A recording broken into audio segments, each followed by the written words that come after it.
చెప్పింది ఒకటి చేసింది మరొకటి. మాజీ ముఖ్యమంత్రి కేసీఆర్ జమానాలో జరిగిన వ్యవహారాలు ఒక్కొక్కటిగా వెలుగులోకి వస్తున్నాయి. కేసీఆర్ హయాంలో విచ్చలవిడి ఖర్చులను ప్రస్తుత రేవంత్ రెడ్డి ప్రభుత్వం తవ్వితీస్తోంది. ప్రజలకు చూపించే ప్రయత్నం చేస్తోంది. సచివాలయ నిర్మాణంలో జరిగిన ఓవర్ వేయింగ్ కూడా హైలైట్ గా నిలుస్తోంది. అంచనాలకు మూడింతల ఖర్చుతో సచివాలయ నిర్మాణం చేశారు. ఇప్పటికే కొన్ని పనులు పెండింగ్ లో ఉన్నాయంటే అవి పూర్తి కావడానికి ఇంకెన్ని కోట్లు ఖర్చు పెట్టాలనే విమర్శలు వస్తున్నాయి.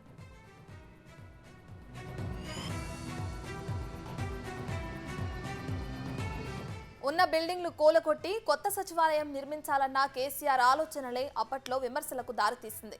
వాస్తు దోషం ఉందంటూ ప్రజాధనాన్ని దుర్వినియోగం చేస్తున్నారని ఆరోపణలు వచ్చాయి. వాటిని లైట్ తీసుకుని నాటి ముఖ్యమంత్రి కేసీఆర్ తాను అనుకున్న రీతిలో ముందుకెళ్లారు. 400 కోట్లతో కొత్త సచివాలయం నిర్మిస్తున్నామని చెప్పారు ఆయన. ఆ 400 కోట్లు ఇప్పటికీ 110 కోట్లు దాటేశాయని అధికారులు అంటున్నారు. మరికొన్ని పనులు ఇప్పటికీ పెండింగ్ లో ఉండటం విశేషం. ఇక మరోవైపు ఫర్నిచర్ సరఫరాను నామినేషన్ పద్ధతిలో షాపూర్జీ పల్లోంజీకే ఇవ్వడంపై అనుమానాలు వ్యక్తమవుతున్నాయి. నాణ్యత లేని ఫర్నిచర్ సరఫరా చేశారని ఉద్యోగులు చెబుతున్నారు.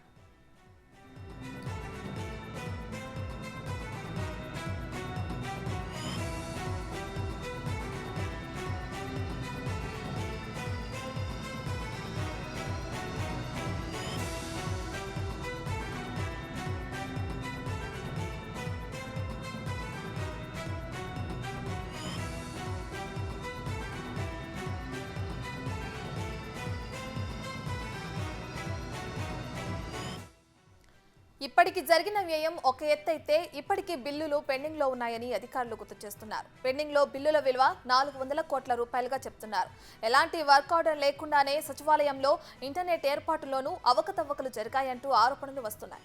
మరోవైపు సచివాలయ నిర్మాణం నాసిరకంగా ఉందంటున్నారు అక్కడ పనిచేస్తున్న ఉద్యోగులు. గట్టిగా 2 రోజులు కుండపోత వర్షాలు కురిస్తే నిర్మాణంలోని లోపాలు బయటపడతాయని భవన నిర్మాణ రంగ నిపుణులు అభిప్రాయపడుతున్నారు.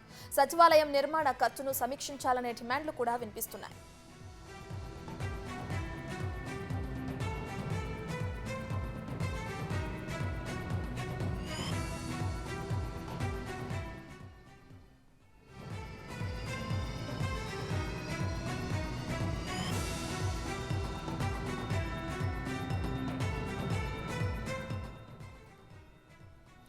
తెలంగాణ మాజీ సీఎం కేసీఆర్ ఉన్న ప్రగతి భవన్ నిర్వహణ, దాని ఖర్చులపై ఆరా తీస్తున్నారు అధికారులు. కేసీఆర్ హంగు ఆర్పాటం కోసం కోట్ల మేర ప్రజాధనాన్ని వృధా చేశారని ఆరోపణలు వెల్లువెత్తుతున్నాయి. ప్రగతి భవనం ప్రారంభించే నాడు 60 కోట్లు అవుతుందన్న అంచనా ఉంటే నిర్మాణం పూర్తయ్యేసరికి 200 కోట్లు దాటినట్లు అధికారులు చెబుతున్నారు. కేసీఆర్ కుటుంబం కోసం బ్యాడ్మింటన్ కోర్ట్, కుక్కల షెడ్ ఏర్పాటు, ఇటలీ నుంచి ఫర్నిచర్ అంటూ కోట్లలో ప్రజల సొమ్మును కొల్లగొట్టారని విమర్శలు వెల్లువెత్తుతున్నాయి. లెక్కలకు సంబంధించి ఆరాలు తీసిన అధికారులపై బీఆర్ఎస్ సర్కారు వేటు వేసేదాన్ని టాక్ కూడా వినిపిస్తుంది. చాలా విషయాల్లో ముందుగా అనుమతి లేకుండా ఖర్చు చేసి ఆ తర్వాత పరిపాలనా అనుమతులు తీసుకున్నట్లు సమాచారం.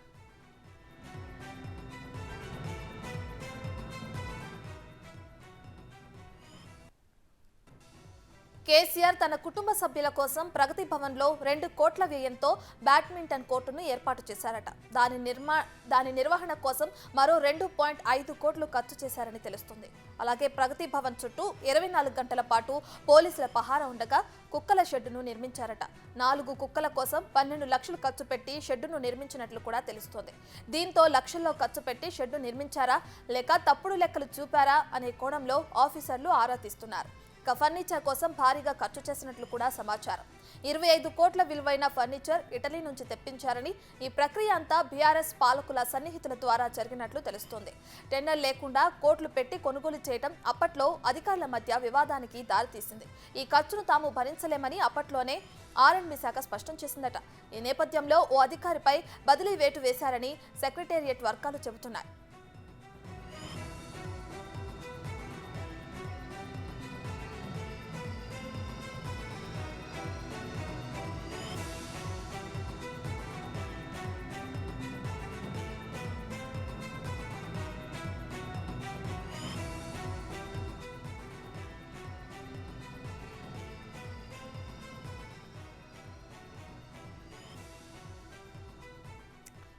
తెలంగాణ మాజీ సీఎం కేసీఆర్ ఉన్న ప్రగతి భవన్ నిర్వహణ దాని ఖర్చులపై ఆరా తీస్తున్నారు అధికారులు. కేసీఆర్ హంగు ఆర్పాటం కోసం కోట్ల మేర ప్రజాధనాన్ని వృధా చేశారని ఆరోపణలు వెల్లువెత్తుతున్నాయి. ప్రగతి భవన్ ప్రారంభించే నాడు 60 కోట్లు అవుతుందన్న అంచనా ఉంటే నిర్మాణం పూర్తయ్యేసరికి 200 కోట్లు దాటినట్లు అధికారులు చెబుతున్నారు. కేసీఆర్ కుటుంబం కోసం బ్యాడ్మింటన్ కోర్ట్, కుక్కల షెడ్డు ఏర్పాటు, ఇటలీ నుంచి ఫర్నిచర్ అంటూ కోట్లలో ప్రజల సొమ్మును కొల్లగొట్టారని విమర్శలు వెల్లువెత్తుతున్నాయి. లెక్కలకు సంబంధించి ఆరాలు తీసిన అధికారులపై బీఆర్ఎస్ సర్కార్ వేటు వేసేదన్న టాక్ కూడా వినిపిస్తోంది. కాగా చాలా విషయాల్లో ముందుగా అనుమతి లేకుండా ఖర్చు చేసి ఆ తర్వాత పరిపాలన అనుమతులు తీసుకున్నట్లు సమాచారం.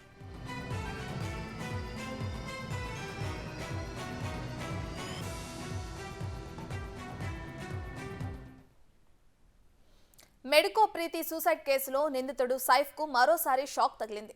లాయర్ల సమక్షంలో విచారణ జరిపిన యాంటీ ర్యాగింగ్ కమిటీ సైఫ్ పై సస్పెన్షన్ పొడిగిస్తూ నిర్ణయం తీసుకుంది. ప్రీతి సూసైడ్ తర్వాత ఏడాది కాలం పాటు తరగతులకు హాజరు కావద్దంటూ అప్పట్లో కమిటీ సస్పెన్షన్ విధించింది. దాన్ని కోర్టులో సవాల్ చేశాడు సైఫ్. అయితే సైఫ్ ను క్లాసులకు అనుమతిస్తూ మరోసారి విచారణ చేయాలంటూ న్యాయస్థానం డైరెక్షన్ ఇచ్చింది. తర్వాత సైఫ్ 97 రోజుల పాటు క్లాసులకు సైఫ్ హాజరయ్యాడు. సుదీర్ఘ విచారణ తర్వాత సంవత్సరం పాటు సస్పెన్షన్ ను కమిటీ రీకన్ఫర్మేషన్ చేసింది.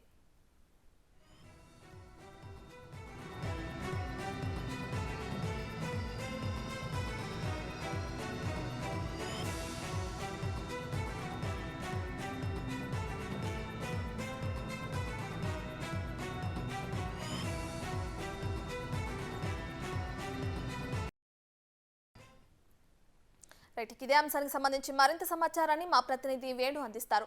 సో వేణు, చెప్పండి. అటు చూస్తే మెడికో ప్రీతి సూసైడ్ కేసులో నిందితుడు సైఫ్ కు మరోసారి షాక్ తగిలిందని తెలుస్తుంది. అయితే అతనికి ఇచ్చిన సస్పెన్షన్ కూడా పొడిగిస్తూ కోర్టు నిర్ణయం తీసుకుంది. దీనికి సంబంధించిన అప్డేట్స్ ఏంటి?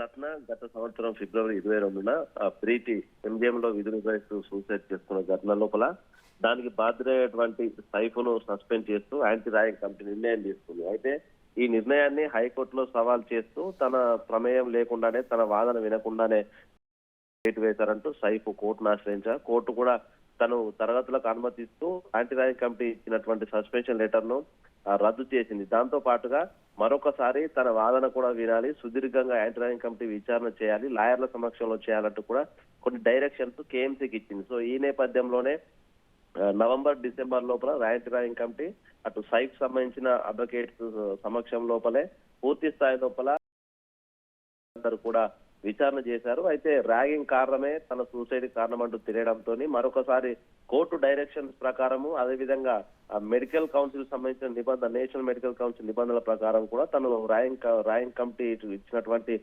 తీర్పుకు లోబడి ఉండాలంటూ సంవత్సరం పాటు తనకి ఇచ్చిన సస్పెన్షన్ ను రీకన్ఫర్మ్ చేస్తూ ఆర్డర్స్ ఇచ్చింది. సో అయితే కోర్టు తీర్పుతోని 97 రోజుల పాటు సైఫ్ తరగతులకు హాజరయ్యే నేపథ్యం లోపల ఆ 97 రోజులను పొడిగిస్తూ, అంటే ఈయనకు మొదటిసారిగా సస్పెన్షన్ ఇవ్వడానికి మార్చి 24, ఈ నెల వచ్చేటువంటి మార్చి 24 వరకు కూడా ఈ యొక్క సస్పెన్షన్ ఉండేది. అయితే 97 రోజులు ఆయన తరగతులకు హాజరయ్యే నేపథ్యం లోపల 90 రోజులు పొగిడించి, అంటే జూన్ 8వ తారీఖు వరకు కూడా ఈ యొక్క సస్పెన్షన్ పొగిడించి మరొకసారి KMC principal Mohan Das committee నివేదికను ఇవ్వడం జరిగింది. సో మొత్తానికి దీనిపై ఈసారి మరి సైఫ్ ఏం చేస్తాడు, కోర్టును మరోసారి ఆశ్రయిస్తాడా ఏందనేది కూడా కొంత ఉత్కంఠ అయితే కొనసాగిస్తుంది. రత్న.